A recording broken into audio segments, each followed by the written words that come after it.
Baik, perkenalkan, nama saya Katarina dari Ciukat dari kelas Farmasi B.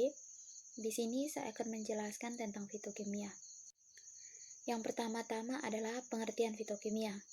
Fitokimia adalah zat kimia alami yang terdapat di dalam tanaman yang memberikan cita rasa, aroma, ataupun warna khas pada tanaman tersebut.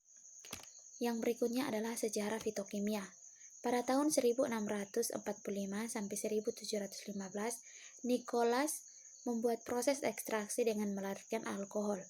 Pada pertengahan abad ke-18, dipisahkan senyawa organik dari makhluk hidup. Pada tahun 1742 sampai 1786, Carl Wilhelm mengisolasi senyawa sederhana gliserol, asam-asam oksalat, laktat, tartat, sitrat, dan dari tumbuhan dan binatang. Pada tahun 1797, Amerika Serikat mengisolasi sukrosa dari tanaman. Pada tahun 1803, narkotika alkaloid pertama yang diisolasi yaitu morfin, sterosin. Pada tahun 1813 sampai 1823, Carroll mengisolasi lemak dan campuran minyak. Pada pertengahan abad ke-20, setelah dilakukan isolasi dan isolasi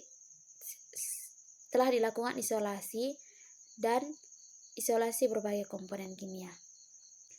Yang berikutnya saya akan menjelaskan tentang bahan alam. Bahan alam merupakan bahan atau material yang ada di alam sekitar, terdapat di dalam dan ditemukan di tanah atau bagian dari hewan atau tumbuhan.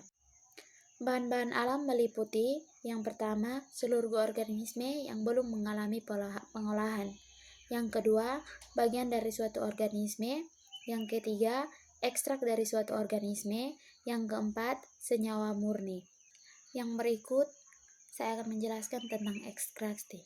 Ekstraksi merupakan proses pemisahan, penarikan, atau pengeluaran suatu komponen cairan atau campuran dari campurannya.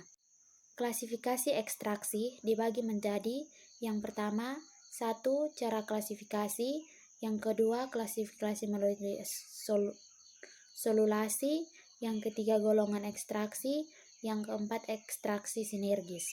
Maserasi merupakan cara penyaringan sederhana yang dilakukan dengan cara merendam serbuk simplicia dalam cairan penyari selama beberapa hari pada temperatur kamar dan terlindung dari cahaya. Yang berikut adalah sokletasi. Sokletasi adalah penyaringan secara berkesinambungan yang cairannya dipanaskan sehingga menguap. Keuntungan dari metode ini adalah dapat digunakan sampel dengan